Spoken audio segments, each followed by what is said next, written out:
Perang antara Rusia dengan Ukraina ternyata telah dimulai di Donbas, wilayah perbatasan Rusia dan Ukraina. Puluhan tentara Ukraina dilaporkan tewas dalam peperangan senyap dengan sniper Rusia. Menteri Luar Negeri Ukraina Dmytro Kuleba menyampaikan, dari 30 tentara negaranya yang tewas di perbatasan Rusia, mayoritas ditembaki oleh sniper. Kuleba melaporkan hal tersebut dalam konferensi virtual dengan sekitar 100 jurnalis dari 30 negara lebih. Situasi sekarang, tentara Ukraina diperintahkan untuk tidak bereaksi atas segala provokasi di garis depan, kata Kuleba saat menjawab pertanyaan dari Kompas.com tentang situasi terkini di Donbas. Sayangnya, pihak yang lain melakukan segala cara untuk memprovokasi mereka. Salah satu buktinya, sekitar 30 tentara yang tewas sejak Januari tahun 2021 banyak yang terbunuh oleh sniper. Sniper jelas ditujukan untuk membunuh orang. Kami menderita sangat banyak dari tembakan sniper, begitupun dengan masyarakat kami, lanjut Kuleba. Menlu Ukraina juga menyampaikan Rusia terus menambah pasukan militernya di perbatasan dengan Ukraina. Selama berminggu-minggu tentara Rusia terus berdatangan di wilayah dekat perbatasan kami di timur laut, timur, dan selatan. Dalam sekitar seminggu kombinasi tentaranya mencapai 100.000. Ini bukan berarti mereka akan berhenti membangun kekuatan di angka itu. Pasukan, itu tidak hanya tentara, tapi juga penerjun payung, sistem elektronik yang dapat menghambat komunikasi di area Ukraina, rudal balistik, dan pertanda lain yang memungkinkan penyerangan. Amerika Serikat menyatakan, mobilisasi pasukan Rusia di perbatasan Ukraina adalah yang terbesar sejak 2014. Juru bicara Pentagon John Kirby mengungkapkan, penempatan itu merupakan kabar yang paling mengkhawatirkan. Ini adalah mobilisasi terbesar sejak 2014, yang menghasilkan pelanggaran kedaulatan dan integritas teritorial Ukraina, kata Kirby. Kiev khawatir, Rusia yang selama ini menyokong pemberontak di Donbas, bakal berusaha mencari alasan untuk menyerang mereka.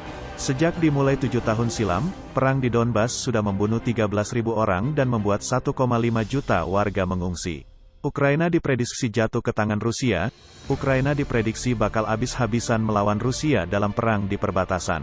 Diplomat Ukraina pun menyebut aktivitas militer Rusia telah mengarah ke peperangan seperti yang terjadi dalam Perang Dunia III. Aktivitas militer Rusia pun membuat Presiden AS Joe Biden khawatir. Joe Biden mengeluarkan peringatan agar Vladimir Putin mengurangi ketegangan dan menahan diri dari tindakan militernya.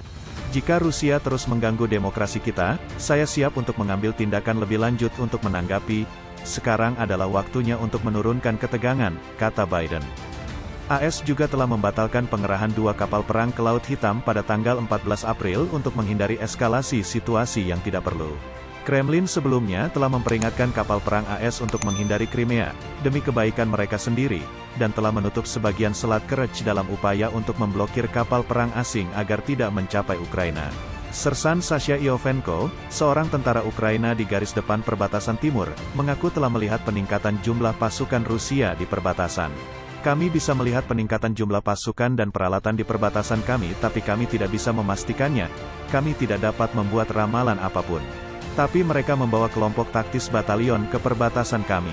Kami siap untuk penyerangan jika itu akan terjadi, ujar Sasha. Jenderal Todd Walter, Panglima tertinggi militer AS di Eropa, pada Kamis memperingatkan bahwa ada potensi Rusia akan menginvasi Ukraina selama beberapa minggu ke depan. 3 kapal perang Ukraina hampir dipaksa untuk menembaki kapal Rusia pada hari Kamis di Laut Azov setelah kapal musuh melakukan manuver provokatif. Pemerintah Ukraina memperkirakan bahwa sekitar 40.000 tentara dan sejumlah besar peralatan tingkat militer telah dikumpulkan di Crimea dan 40.000 lainnya di dekat perbatasan timur.